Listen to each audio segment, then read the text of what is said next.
Hello, I'm going to talk about the three things that I need in order to be willing to work again.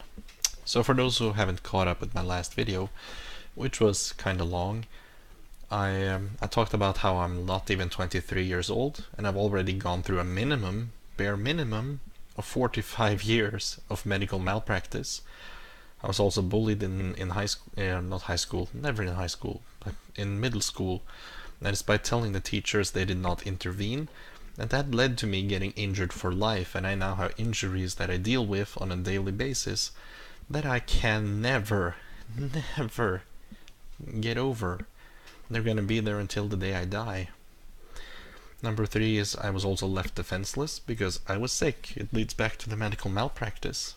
But this was such a big issue, it's its own category. And it's I want to say a federal offense to leave one of your citizens in a defenseless state where they are incapable of defending themselves, because that's a basic human right. And that's very, very serious.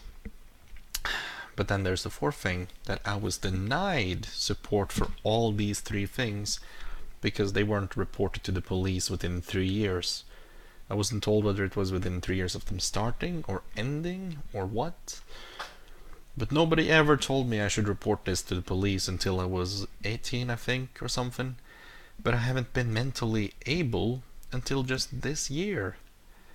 And damn it, now one of the things, now one of my medical conditions is making me feel like I'm being bit all over my body by ants right now. Ow. And I don't know what the hell that is. It started in England 3 years ago and still have it. Why? Why? Ow! Fudge! But the video must go on, mustn't it? Yeah. And in that court case where they denied me support, they wrote in the document that exceptions could be made if you weren't mentally mentally clear, let's say, for more than 3 years, but they decided not to do that. And I don't know why, because we had all the evidence. So I can only say that they didn't do it because they didn't want to shell out the money, because my case was worth 20 to 30 million Norwegian kroner, and that's in the minimums. That's 2 to 3 million euros. And that's only counting 45 years of medical malpractice being worth 22 million, plus estimating what the bullying and defenselessness and injuries are worth together. And 20 feels way too low, 30 feels okay, that feels decent. But chances are I've had more medical malpractice than that, and it could be up to 90 years. But yeah, that's basically it. You're now caught up with why I choose not to work and why I decided that I wanted to leech welfare for the rest of my life. Because I want the government to pay me either just a big check to say, okay, we screwed up, here's your restitution, or I want them to give me welfare so I don't have to work because, I've already worked so long just staying alive against all these odds. Or number three, I go and steal food, get sent to jail, and then I live in jail. Of course, the welfare is what they're gonna want to give. That's the most profitable for them, actually. And I don't care which three of these, although, making me have to go to jail, that seems to be against my human rights, and then we could end up in the court again. So I'm very likely gonna have to stay on welfare for my whole life.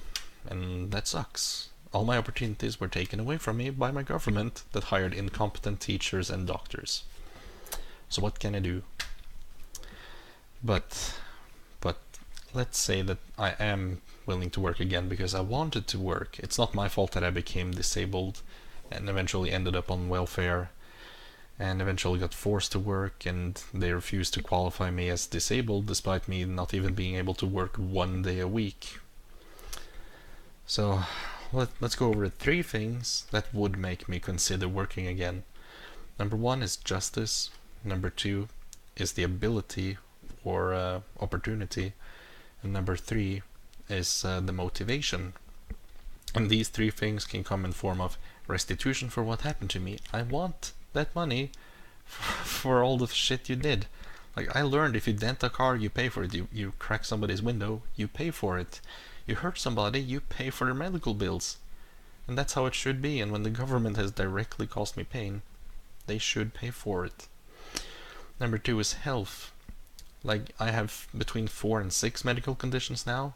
It's not the 10 that I had 3 years ago. Like, I had 10 medical conditions at the same time before I even turned 20. And at that point I had already had 15 medical conditions. Currently I have had 16, but I'm sitting on 4 to 6. I'm saying 4 to 6 because 2 of them I'm compensating for so that they do not affect me in my daily life. But 4 of them do affect me every day, and I can never go below 3. So I would like to go down to 3 medical conditions without having to worry about the other 3 that are kind of bothering me.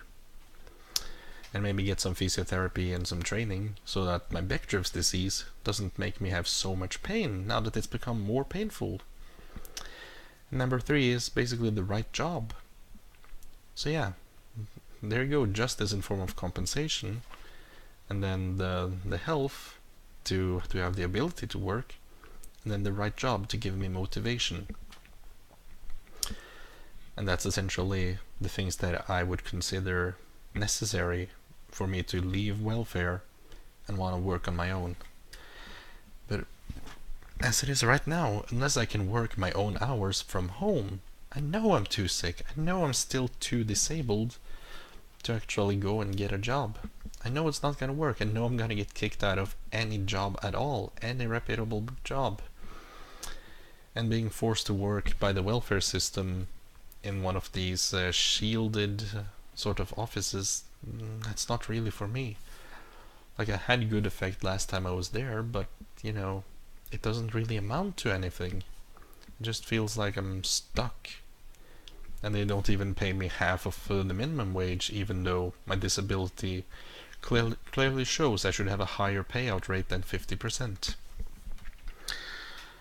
But you know, they don't want to diagnose me as disabled because I'm not 26, and if I'm younger than 26 and disabled, then they need to give me a lot more resources than they want to. And it's really cheeky and really cheaty of them. Like, it's really, really bad. I've been handicapped since 8, and I was probably disabled at the age of 19. And I'm turning 23 this month in December, and yeah, I'm still fucking disabled. Less disabled than when I was 21, but still disabled, so yeah, what am I to do? So I hope this video was interesting in some form or another. So yeah, hope you enjoyed, thanks for watching, I'll see you next time.